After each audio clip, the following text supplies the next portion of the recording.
Wassalatu wassalamu ala asyrafil anbiya'i wal mursalin Sayyidina Muhammadin wa ala alihi wa sahbihi ajma'in. Amma ba'da. Asyhadu an la ilaha illallah wa asyhadu anna Muhammadar Rasulullah. Para teman-teman yang saya hormati, kehadiran saya di sini yakni untuk menjelaskan isi kitab dari kitab Minhajul Abidin. Perlu diketahui bahwasanya kitab Minhajul Abidin ini adalah karangan Imam Al-Ghazali. Karangan Imam Al-Ghazali yang terlahir. Jadi di dalam kitab Minhajul Abidin itu terdapat 7 aqobah. Ini perlu diketahui dahulu bahwasanya kata Minhajul Abidin, Minhajul Abidin itu ada 2 kata. Yang pertama kata Minhaj sama Al-Abidin. Kata Minhaj itu terambil dari kata nun, ha, dan jim yang maknanya adalah metode. Jadi Minhajul Abidin. Nah, Minhajul Abidin kalau di dalam ilmu sorof itu sigotnya adalah atau bentuknya itu isim alat. Jadi Minhajul Abidin itu adalah alat atau metode untuk hamba ila jannati rabbil alamin, untuk sampai kepada surganya sang pencipta alam atau sang pemilik alam. Nah, jadi di dalam kitab Minhajul Abidin itu ada 7 aqobah. Aqobah itu adalah tahapan. Tahapan yang pertama yakni adalah tahapan tentang ilmu. Bismillahirrahmanirrahim. Al-aqobatu utawi al-aqobah al-ula kang awal wahiyah utawi aqobatu ula iku aqobatu ilmi. Aqobah kangge ilmu. Fa aku lumaka ngucap sapa ingsun wa billahi lan iku tetep kaduwe Allah. At-taufiq utawi taufik. Ya talibal kholasi dewa kang golek saking kemurnian wal ibadati lan ibadah alaika teko sapa sira awalan sing awal tinggal kang awal wa faqo mugi-mugi mene taufik ka ing sira sapa Allah bila ilmi kelawan ilmu. Fa innahu maqsaduhune ilmu iku al-qutbu boros wa alaihi lan iku tetep ing atase qutbu al-madar utawi tempat utara. Nah, jadi yang pertama dibahas itu adalah bab ilmu. Di sini harus kita bahas. Kenapa kok Imam Al-Ghazali menempatkan ilmu ke dalam tahapan yang awal? Karena ilmu itu penting. Ilmu itu penting. Tanpa adanya ilmu, sesuatu yang kita kerjakan tanpa didasari dengan ilmu, maka bisa jadi sesuatu yang kita kerjakan itu akan sesat. Di dalam Al-Quran dijelaskan, a'udzubillahi minasyaitonirrajim, wala taqfu ma laysa laka bihi ilmun. Janganlah kamu mengikuti sesuatu yang tidak kamu ketahui ilmunya. Jadi sebelum kita melakukan sesuatu, sebelum kita mengerjakan sesuatu, maka kita harus tahu dulu ilmunya.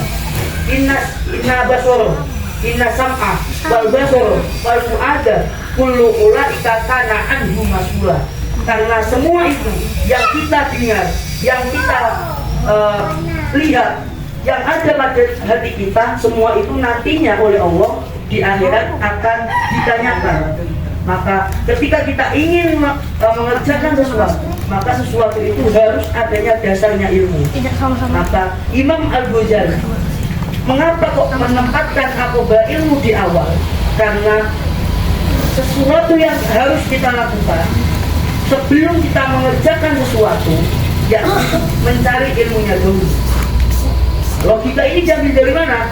Logika ini diambil dari bab yang kedua. Karena bab yang kedua itu adalah taubah.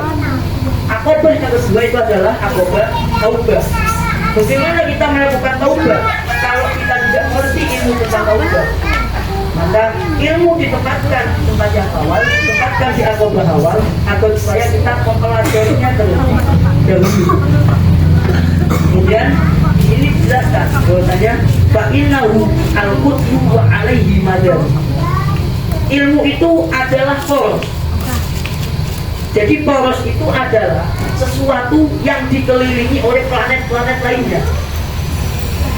Jadi adanya poros, poros itu adalah pusat. Poros itu adalah bagian yang terpenting dari bagian yang lainnya. Maka ilmu itu adalah sesuatu yang penting yang harus kita pelajari sebelum kita melakukan sesuatu yang lainnya.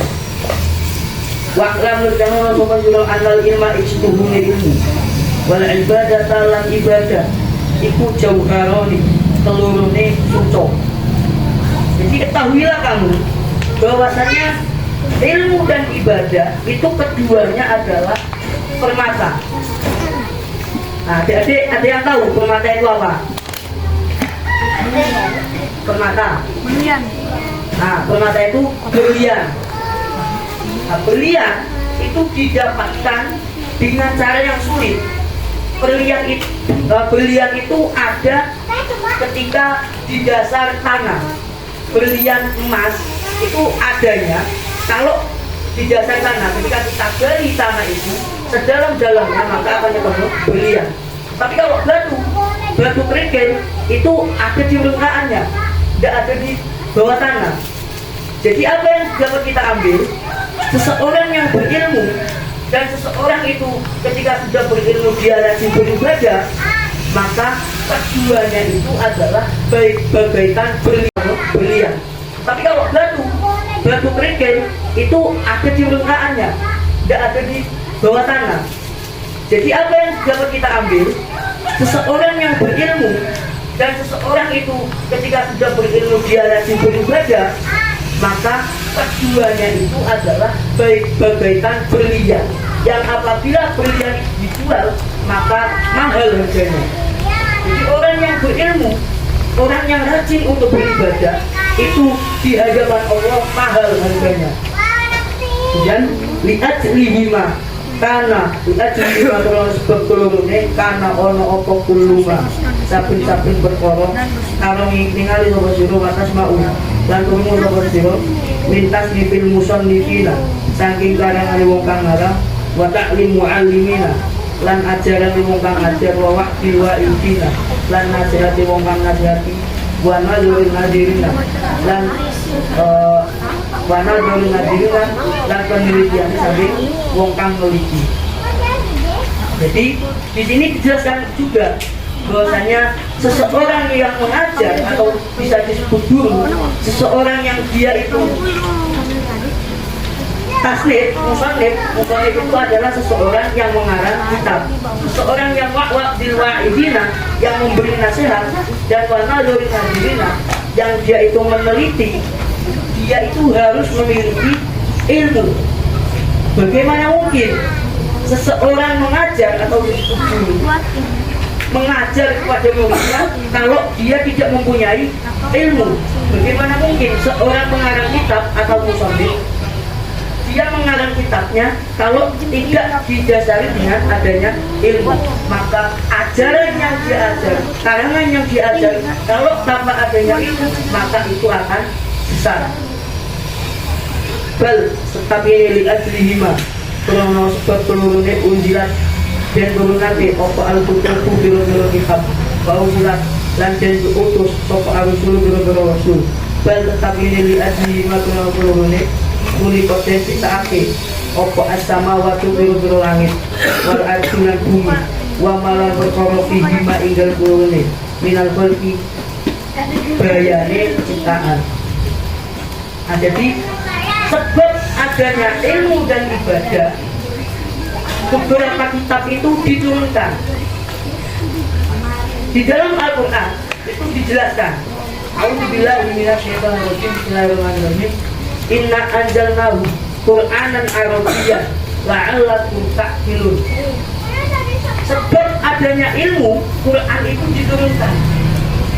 Di Al-Quran dijelaskan sesungguhnya kami menurunkan Al-Quran itu berbahasa Arab agar supaya kalian semua berpikir.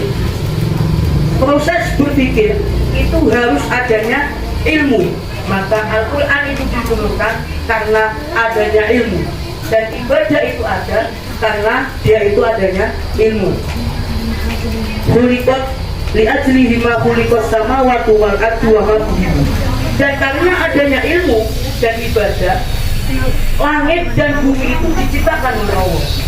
Jadi ketika kita berada di langit, di dalam langit dan bumi, kewajiban kita adalah menjadi orang yang berilmu, menjadi seseorang yang giat belajar.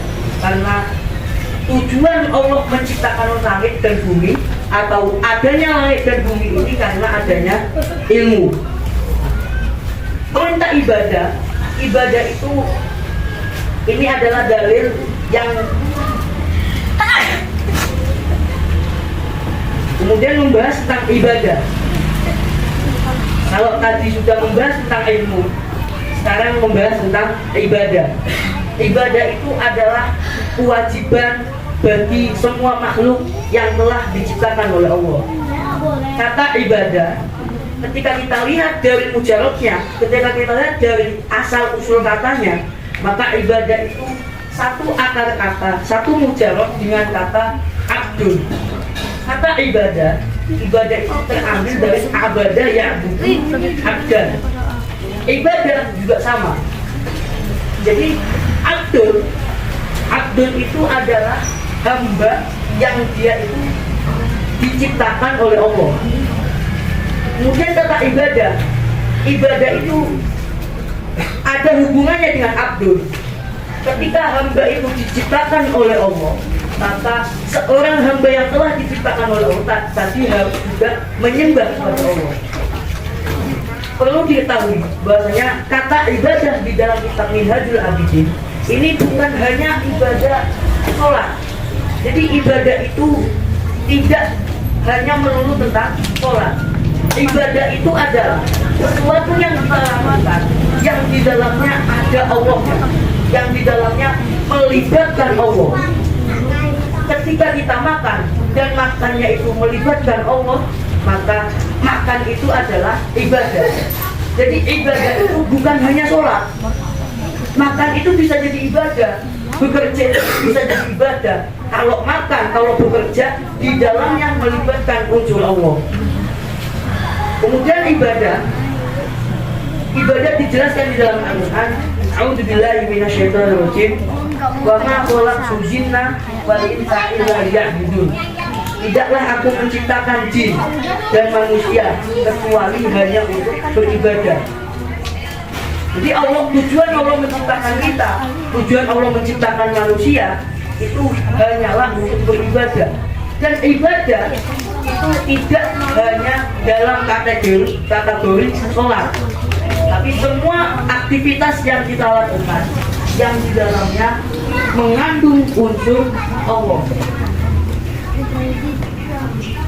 Sekian itu yang dapat saya sampaikan. Kurang lebihnya mohon maaf. Wassalamualaikum warahmatullahi wabarakatuh.